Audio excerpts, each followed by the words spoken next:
Assalamualaikum warahmatullahi wabarakatuh.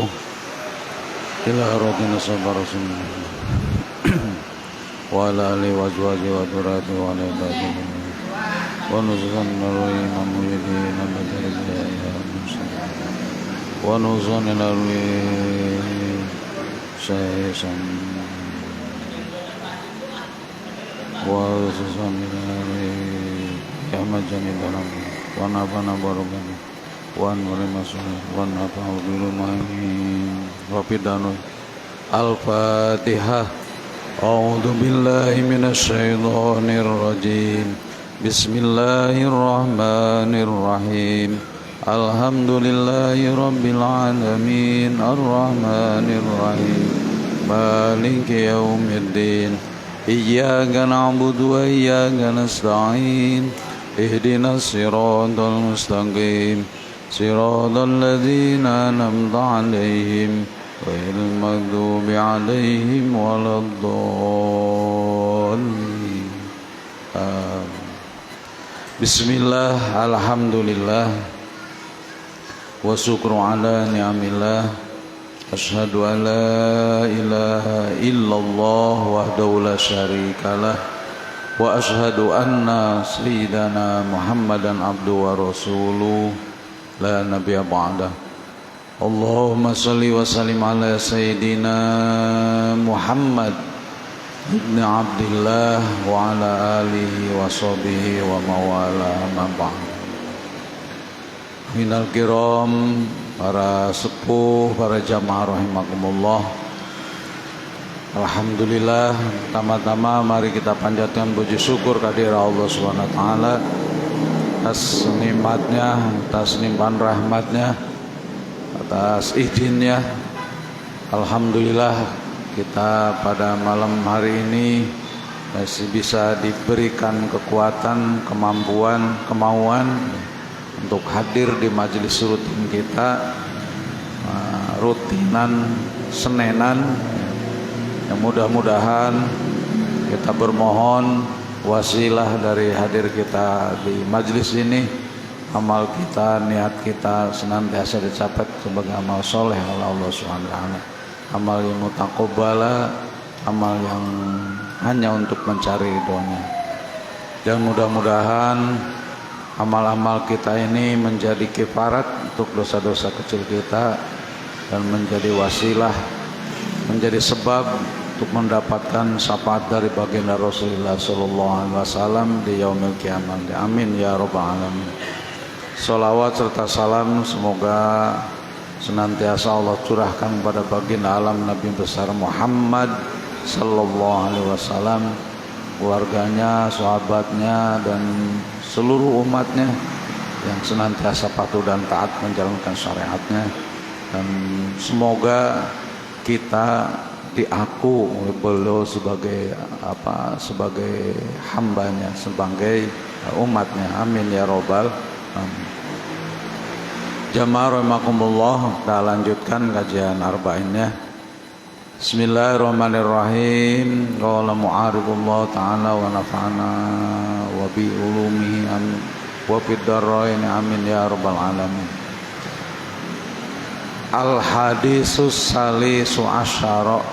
Al-hadisus salisa asyara, hadis yang ke-13. An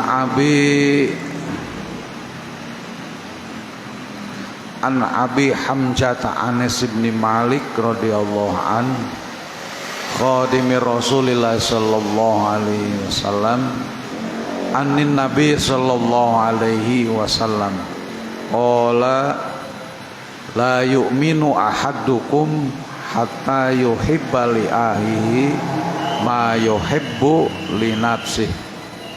Rawahul Bukhari wal Muslim.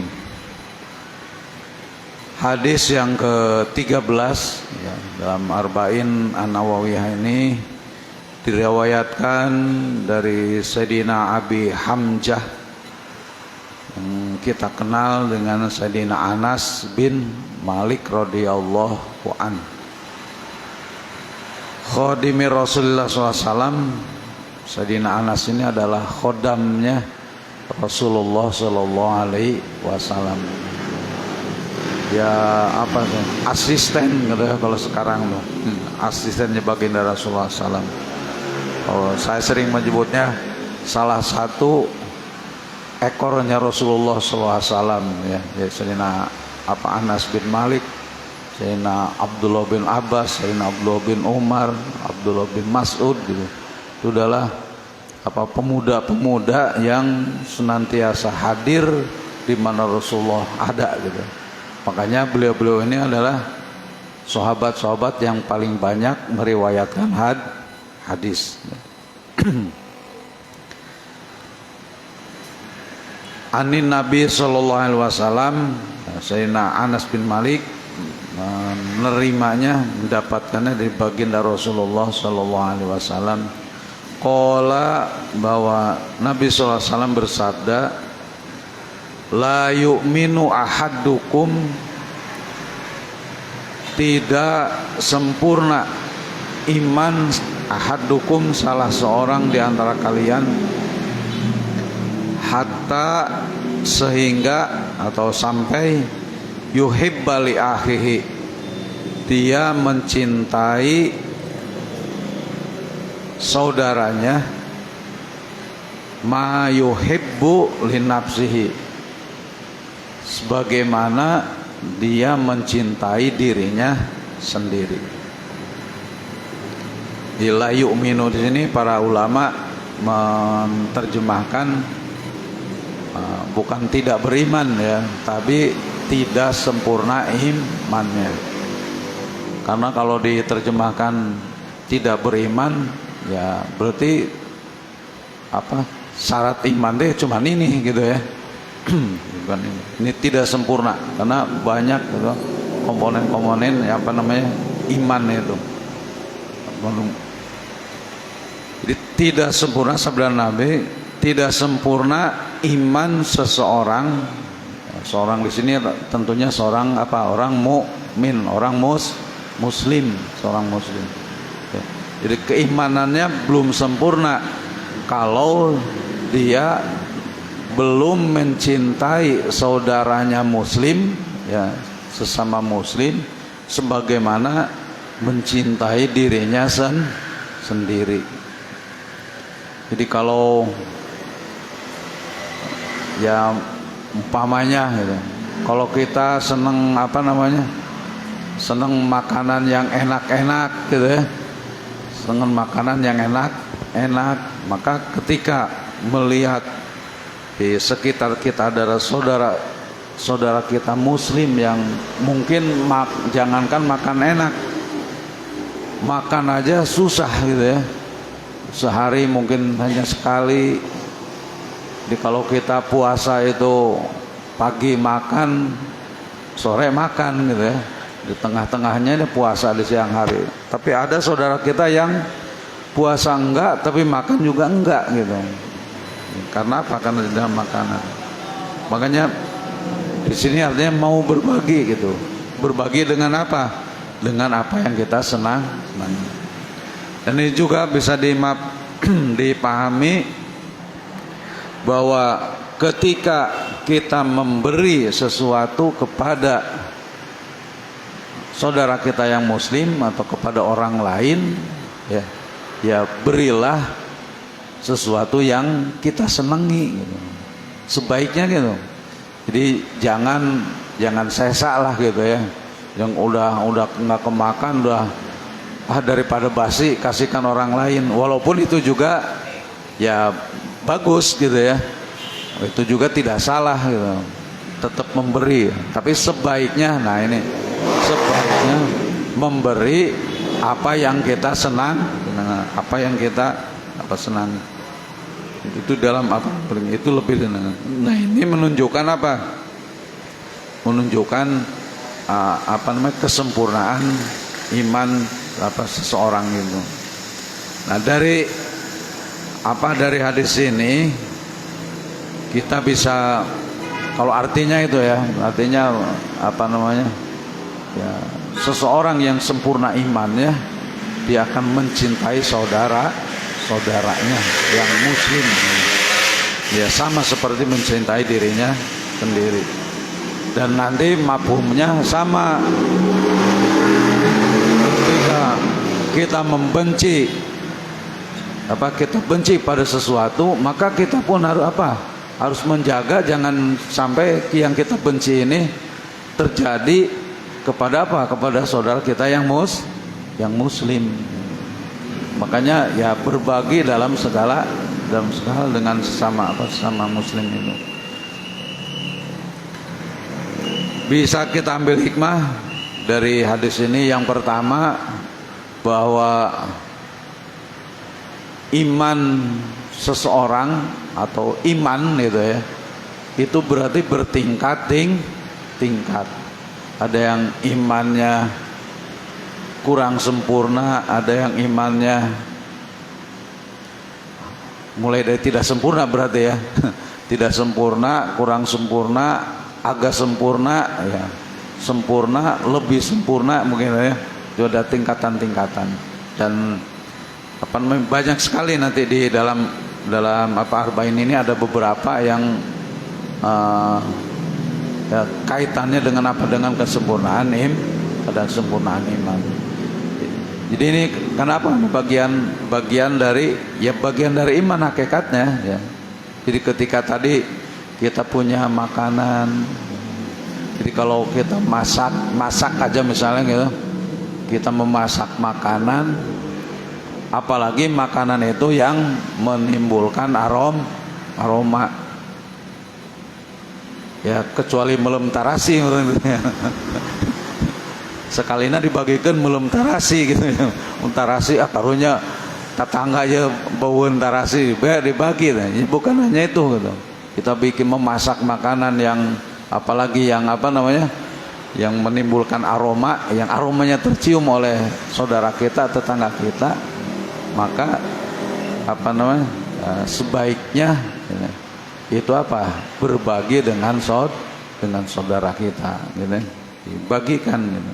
Jangan sampai menimbulkan tadi itu bisa menimbulkan sakit hati ya, bau nawe itu terutama nanti kalau beli duren itu. Makanya saya tuh nggak seneng duren gitu Pak.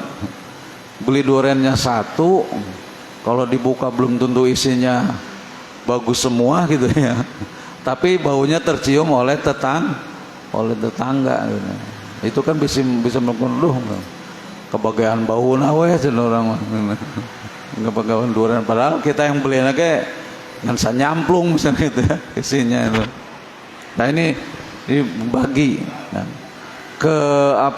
kesanggupan berbagi ya dengan sesuatu yang kita senangi, yaitu bagian dari iman.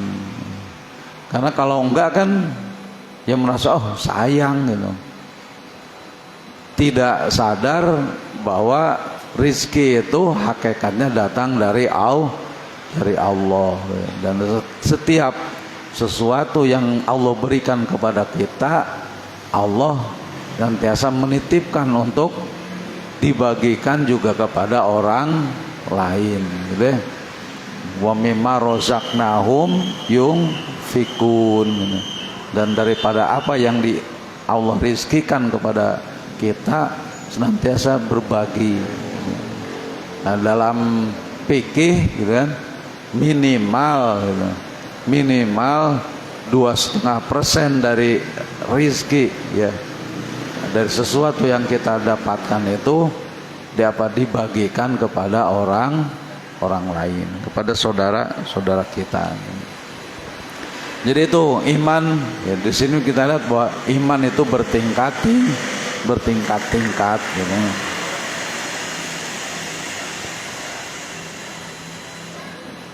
Kemudian yang kedua,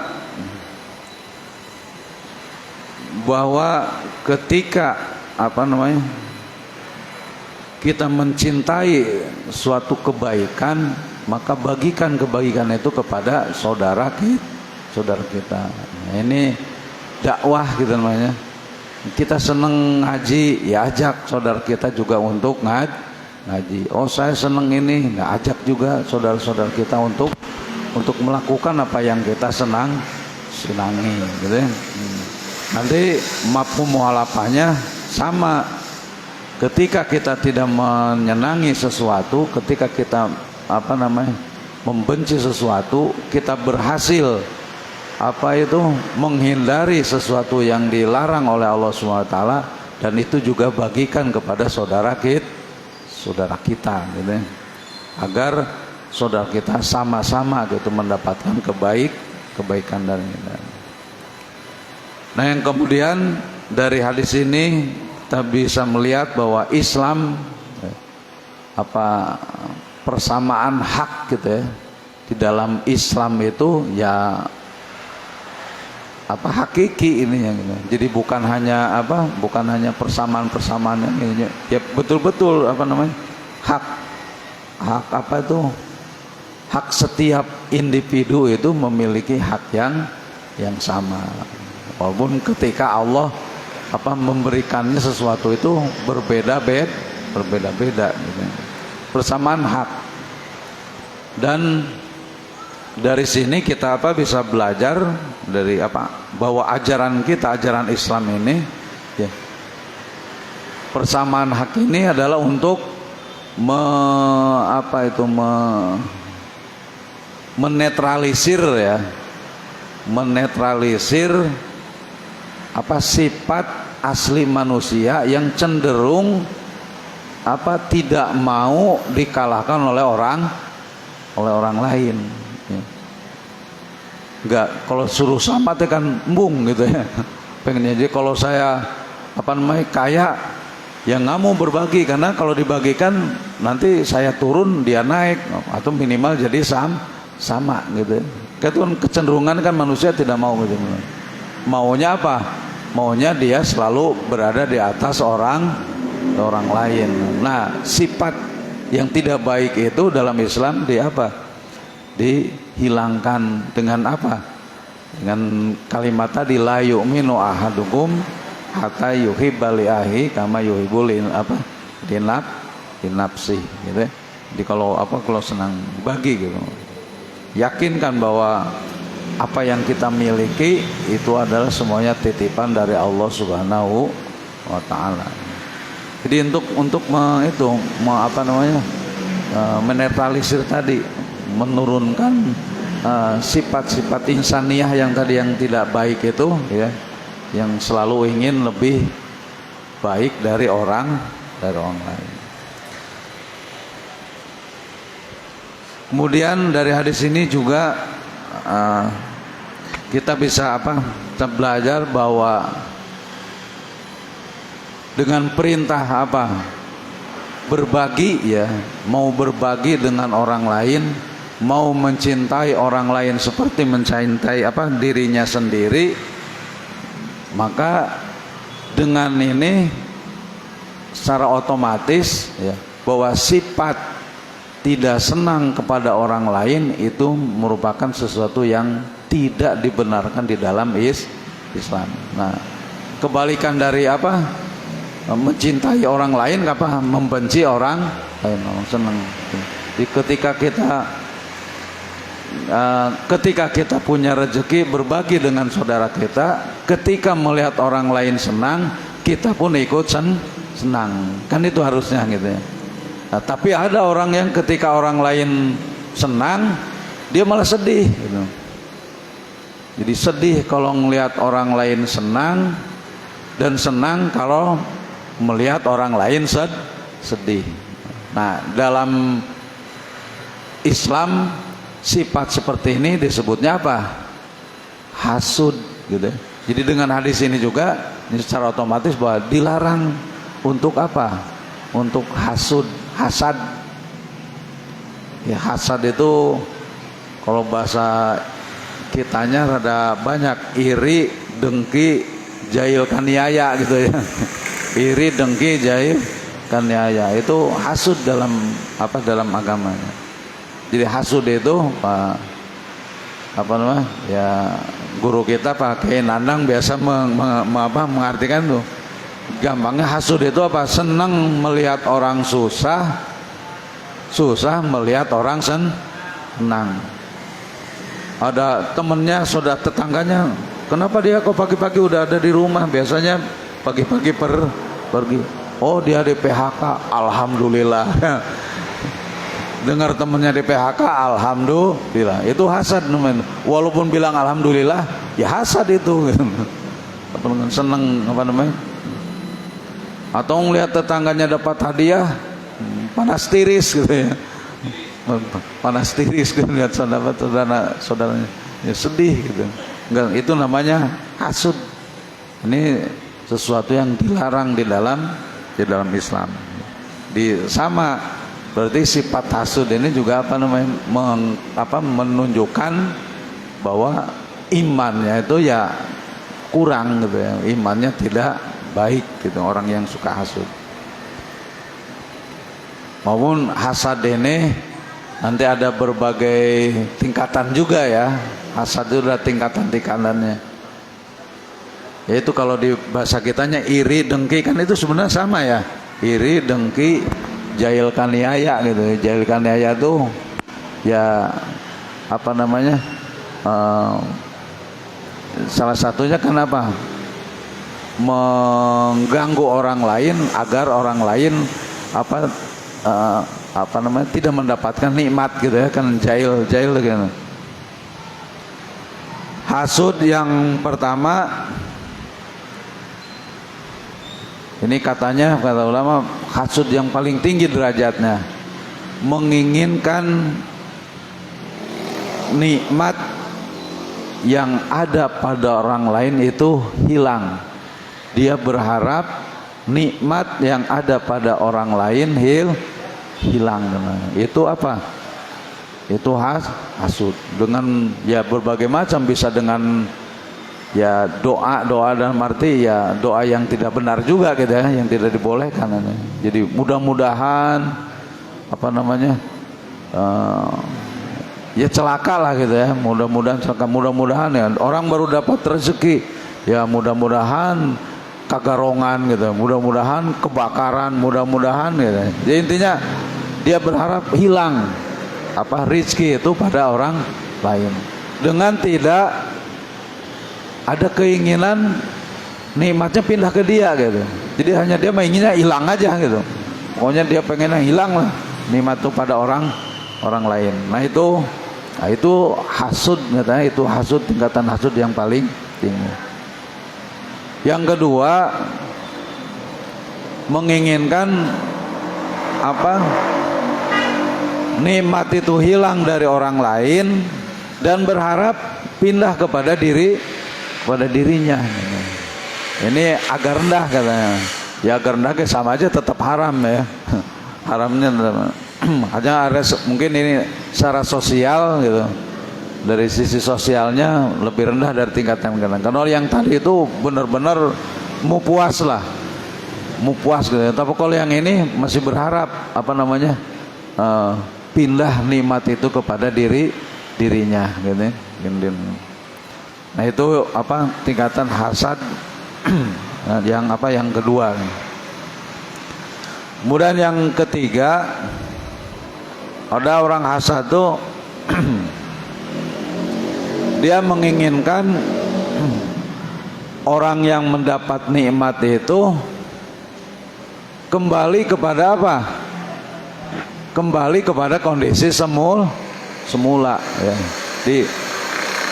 Ini yang statusnya mungkin sama ya, sama-sama misalnya sama-sama diproduksi gitu ya. Nah tiba-tiba temannya ini kemudian diangkat menjadi kepala kepala sip misalnya gitu ya. Di atas itu produksi kepala sip, kepala regu ya. Kepala regu dulu ya. Misal ada temannya diangkat menjadi kepala regu, sehingga yang tadinya sama dia lebih tinggi gitu. Maka kemudian dia berkeinginan supaya si tadi kepala regu yang diangkat ini turun lagi. Nah maka usahanya kan pasti jelek ya. Usahanya ya kasak-kusuk ya, memfitnah dan sebagainya. Bagaimana caranya supaya dia turun regu, derajatnya jadi sama deh, ingin kembali kepada asal gitu. Ada beda dengan yang pertama. Kalau yang pertama hilang ya, kalau ini tidak hilang nikmatnya, tidak semua nikmatnya hilang, tapi apa? Dia kembali kepada semul. Dan itu juga masih kategori apa? Kategori hasad gitu ya. Kemudian ada lagi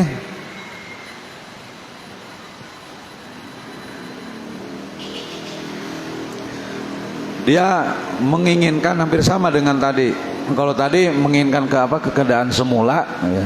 Yang mungkin saja keadaan semulanya ini apa? Lebih tinggi dari dia. Kalau misal contoh yang lain, si A ini apa?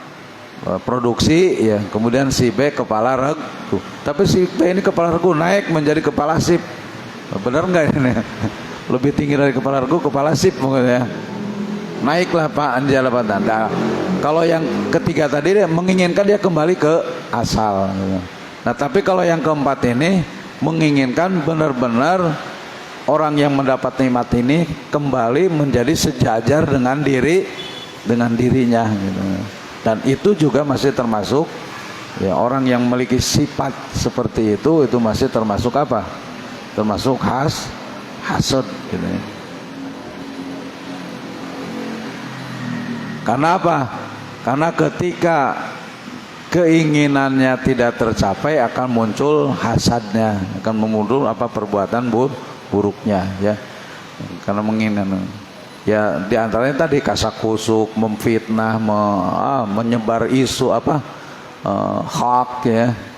Bagaimana caranya supaya dia turun bisa sejajar dengan dirinya. Kemudian yang kelima, ada orang yang ingin juga punya keinginan mendapatkan nikmat yang sama dengan orang lain. Tapi ini khusus gitu ya, khusus untuk dua hal. Itu pertama, ketika dia melihat orang lain diberi anugerah oleh Allah Subhanahu wa taala. Anugerah apa? Anugerah kekayaan, Bang Henghar kaya. Oh, sekarang kan di Indonesia saya pakai Raffi Ahmad gitu ya, kaya banget. Kemudian apa? Dia berinfak dengan kekayaannya itu. Dia senantiasa berinfak, dia nyumbang ke masjid, gitu, nyumbang ke lembaga-lembaga pendidikan, orang-orang yang tidak mampu dibantunya. Kemarin ada apa? Ada orang nelayan yang naik perahunya hancur ya. Kemudian dia menyelamatkan 2 orang anaknya. Itu langsung ngomong, oh udah saya beresin itu perahunya. Ditanya berapa tuh perahu, harganya 70 juta. Udah nanti saya beresin. Nah kita ngiri itu apa namanya? Ngelihat seperti itu ingin kaya seperti dia dan ingin berbuat baik seperti dia. Atau ada orang yang diberi anugerah ilmu yang banyak, punya ilmu banyak, kemudian orang itu mengamalkan ilmunya, kemudian diajarkan juga ke orang-orang lain, dan kita melihatnya nikmat seperti orang tersebut. Pada 2 hal ini ya, itu istilahnya bukan hasad ya, itu istilahnya adalah ghibthah gitu. Jadi ghibthah itu hasad pada 2 hal saja. Ada hasud yang dibolehkan. Jadi dalam hadisnya la hasada ila fi isnaini, apa rajulun atahullahu malan ya, fasulitu ala halakatihi fil haqqi. Jadi la hasada tidak disebut hasad. Nah, istilahnya ghibthah gitu ya. Ila pisnaini, kecuali pada 2 perkara. Apa? Rajulun atahullahu malan fasulitu ala halakatihi fil haqq. Yaitu boleh kita hasud, ngiri ya, menginginkan seperti seseorang yang diberi anugerah oleh Allah Subhanahu wa taala apa? Harta yang banyak, dikasih harta yang banyak, kemudian hartanya itu dibelanjakan di jalan Allah, diinfakkan di jalan Allah. Nah, kita boleh gitu di situ, hasud di situ gitu ya. Artinya berkeinginan, tapi ini tidak masuk disebut hasud gitu ya. Kemudian warajulun atahullahu hikmah fahuwa yakti biha wa yu'allimuha.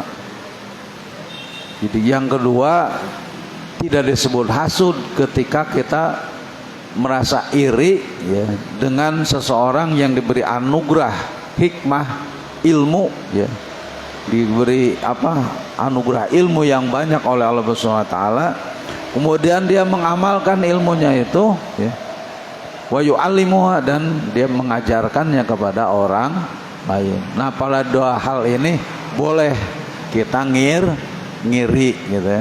Nah, dalam ajaran kita yang dua hal ini ya, iri kepada dua hal ini tidak disebut hasad gitu. Itu istilahnya ghibthah. Nah, itu boleh katanya. Nah, jamaah sekalian, jadi kembali lagi kesimpulannya bahwa hadis yang ke berapa nih? 13 dalam Arba'in ini mengajarkan kepada kita, nanti plus hikmah yang ada di situ ya, di sheet yang dibagikan itu kita meyakini bahwa ya iman seseorang itu iman kita ini, iman manusia ini berbeda-beda tergantung dengan tadi. Bahkan kalau di dalam kajian iman itu, bahwa iman itu ada 60 atau 70 dan 60 cabang gitu. Di yang ke 60-nya atau 60 itu adalah menyingkirkan duri di jalan, itu bagian dari iman. Dan itu dari A, B, C, D 4 kita kumpulkan, itulah orang yang imannya sempurna. Makanya semuanya ini, sifat-sifat ini semuanya terkumpul pada diri baginda Rasulullah Sallallahu Alaihi Wasallam. Maka beliaulah orang yang paling sempurna imannya.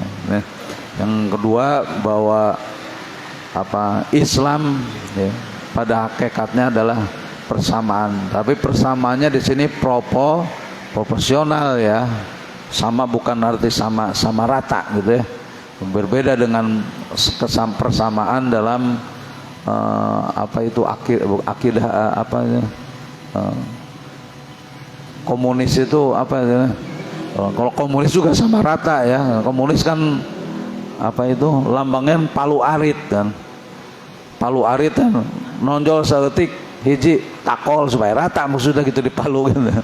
Nanti kalau rangsol gitu, hese di paluan hiji pakai arit diratakan, set di arit jadi rata gitu. Prinsip harus sama rasa sama rata kalau komunis. Kalau Islam ada persamaan tapi proporsional ya, sesuai dengan porsinya masing-masing. Persamaan hak antara perempuan dan laki-laki ya ada dalam Islam, tapi proporsional. Nah, sesuai dengan kadarnya gitu. Sesuai dengan kadarnya perempuan, karena laki-laki dan perempuan kadarnya, kekuatannya berbeda gitu. Kemudian yang berikutnya, bahwa hasad ya, sifat hasad gitu, sesuatu yang sangat dapat tidak dibenarkan di dalam Islam dalam tingkatan yang manapun gitu ya, kecuali yang kelima itu tadi, hasad pada dua hal ya, tentang rizki yang dibelanjakan, yang diinfakkan, dan tentang ilmu yang diamalkan. Kalau itu mah harus gitu ya, harus punya keinginan seperti itu. Mungkin itu barangkali ada yang mau didiskusikan ya, mangga.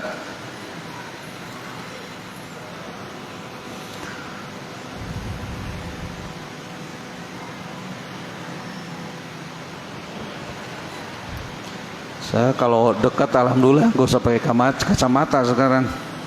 Tapi kalau jauh harus pakai kacamata gitu.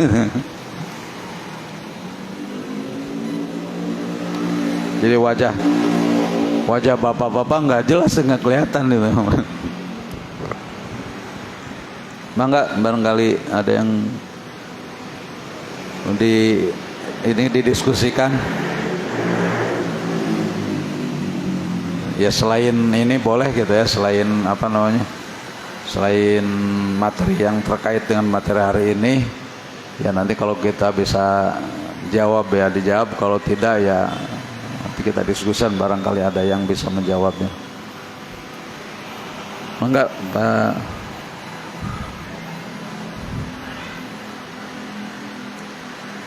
Itu siapa yang sekenanya itu sip 2 inilah kamu pindah kamu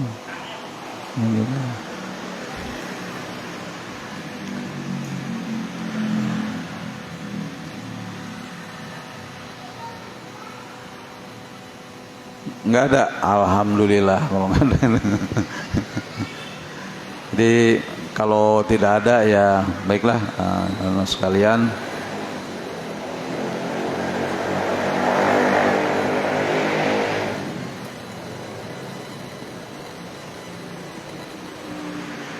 Di kemarin tadi Bintang Alam ada yang bertanya tentang apa itu syahid ya. Ya ini mungkin hanya apa namanya mengingatkan, tapi barangkali ada yang apa bertanya yang sama gitu. Ada yang bertanya, orang mati syahid itu kan apa passing ya, meninggal. Kalau guru-guru kita dulu meninggal blok les maut, langsung rohnya dijemput oleh siapa? Oleh bidat dari, artinya langsung masuk surga, tidak melalui hisab kan itu. Nah sedangkan apa itu ada juga keterangan bahwa kalau mati syahid yang begitu kan syahid yang apa itu perang ya. Syahid itu artinya perang di jalan Allah ya, orang jalan Allah. Tapi ada juga nanti orang yang ketabrak kereta gitu, itu disebutkan mati syahid. Cemplung ke Citarum gitu kan, meninggal. Naik kereta apa pesawat itu meledak. Nah, itu juga disebut mati syahid gitu. Apakah itu sama gitu ya? Nah ini dalam kaitan dengan fikih ya tentunya berbeda gitu ya ini. Jadi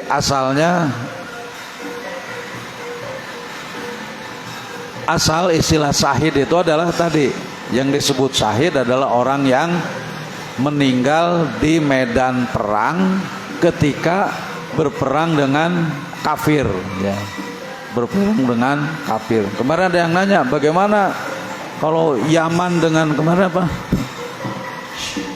Yaman itu dengan mana? Dengan Arab ya. Islam dengan Islam perang. Nah itu mah tergantung gitu. Kalau perangnya gitu ya, kalau perangnya karena memperebutkan dunia, ya tentunya itu masuk kategori hadis orang yang seperti orang yang gelut berantem, orang yang berantem kemudian salah satunya mati terbunuh. Ketika ditanya kepada Rasulullah, ya Rasul, ini bagaimana nih orang yang berantem ini, apa namanya nanti di akhiratnya? Ya dua-duanya masuk neraka. Yang yang membunuh dan yang dibunuh dua-duanya masuk neraka. Kan ini kondisinya dua-duanya muslim gitu ya. Loh, sahabat bukan protes. Kalau yang membunuh mah ya wajar masuk neraka. Ini yang dibunuh kok bisa masuk neraka juga ya. Alasannya karena yang dibunuh pun kalau dia tidak mati pasti akan membunuh gitu. Kalau dia tidak mati pasti dia yang membunuh, karena perang itu antara membunuh atau dibunuh. Nah, kalau sesama muslim ya seperti itu gitu ya. Nah ini yang disebut syahid itu apa? Perang melawan kafir.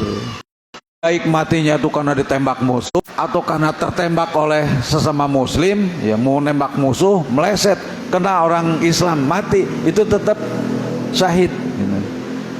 Atau dia ngelempar Australia itu apa? Yang dilempar balik lagi itu apa? Bumerang. Dia perang pakai bumerang, pulang, balik lepas, dia sendiri yang kena, mati juga gitu. Nah ketika matinya medan perang, tetap itu apa syahid.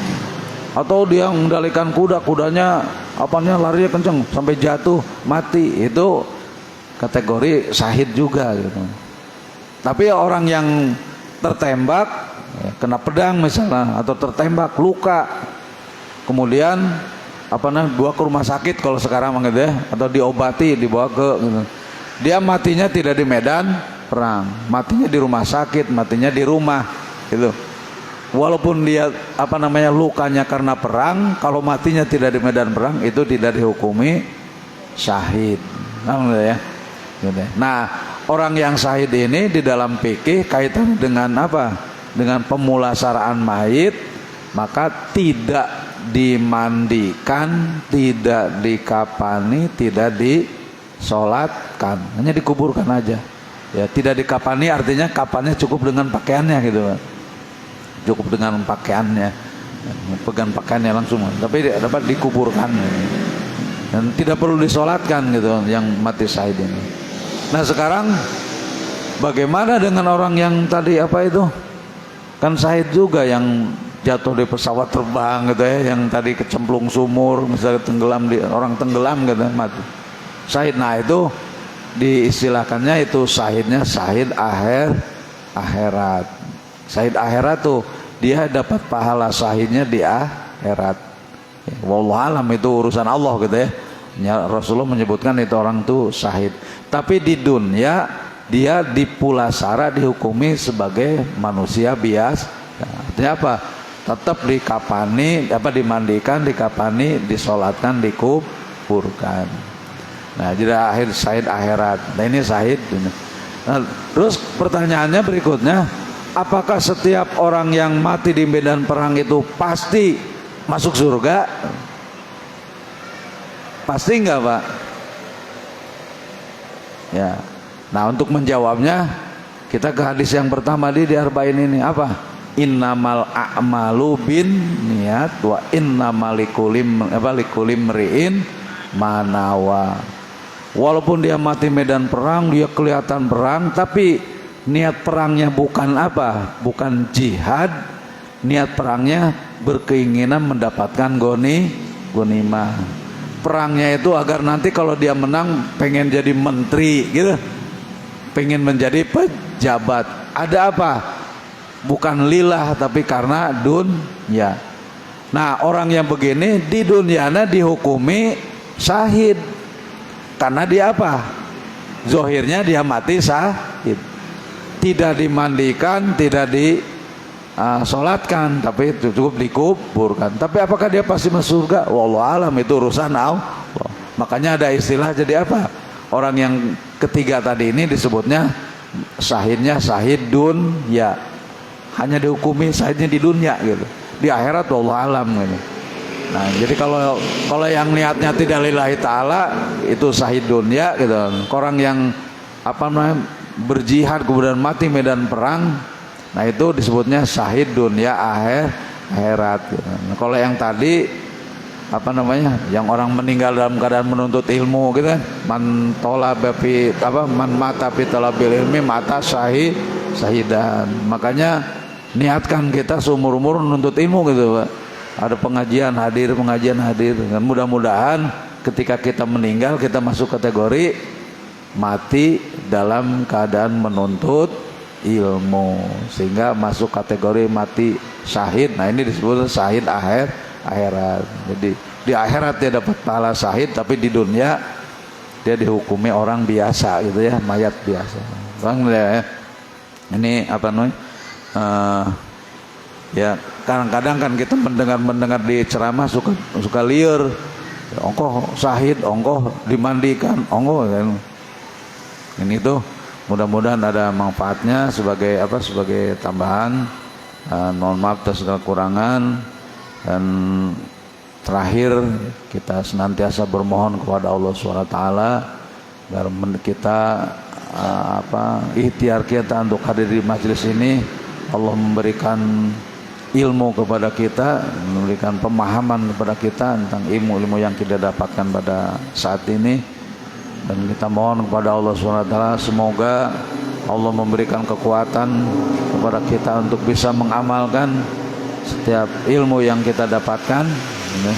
Dan terakhir mudah-mudahan Allah senantiasa memperbaiki, membersihkan hati kita yang secara zahir, secara ikhtiar kita selalu berusaha memperbaiki hati, tapi ya luar biasa sulitnya gitu ya.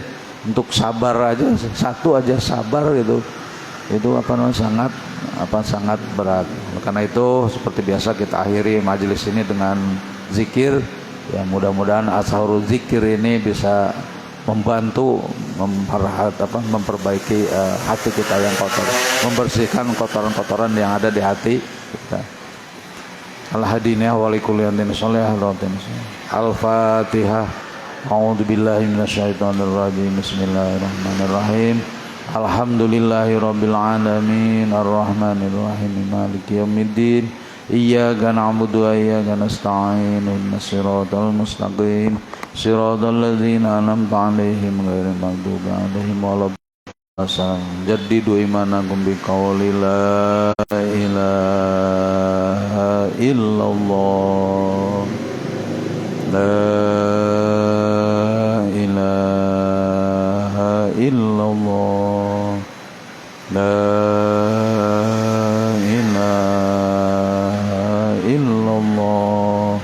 Muhammadur Rasulullah sallallahu Allah. Allahumma shalli ala sayyidina nabiyina syafi'ina karimina maulana Muhammad wa sallim radhiyallahu tabaraka wa ta'ala bi rasulillahi ajma'in. Ya rabbal alamin hamdana minasyakirin hamdan wa fina mawlikal majidah. Ya rabbana lakal hamdu wa lakal syukru kama yarjalikal karim wa 'azimi sultanik. Nuh salli ala sayyidina Muhammad salatan dunya jamil ahwali wal afat nabiya jamil hajat wa tarfa'una biha laqa'ala darajat dun hayat wa badal mamat. Allahumma salli dinana wa sallim masyadana wa sallim khairatan wa sallim qalibana. Allahumma salli niyatana Allahumma inna nas'aluka al-afiyata fid dunya wal akhirah. Allahumma tawwil umurana wa sa'asana wa rubana. Allahumma nawwir qulubana binuri syamsika binuri hidayatika kama nawalat binuri syamsika abada. Allahumma ja'alna wa auladana min ahlil ilmi wa ahlil khair. Allahumma ja'alna wa auladana wa la taj'alna wa hum al-syarr wal dhair. Rabbana hab lana min azwajina wa dhurriyyatina qurrata a'yunin imama. Rabbana atina fid dunya hasanah wa fil akhirati hasanah wa qina adzabannar. Sallallahu alaihi wasallam Muhammad wa alihi washabihi wa baraka wa salam. Subhana rabbika rabbil izzati amma yasifun wa salamun alal mursalin walhamdulillahi rabbil alamin. Wallahu muwaffiq ila aqwamit thoriq. Wassalamualaikum warahmatullahi wabarakatuh.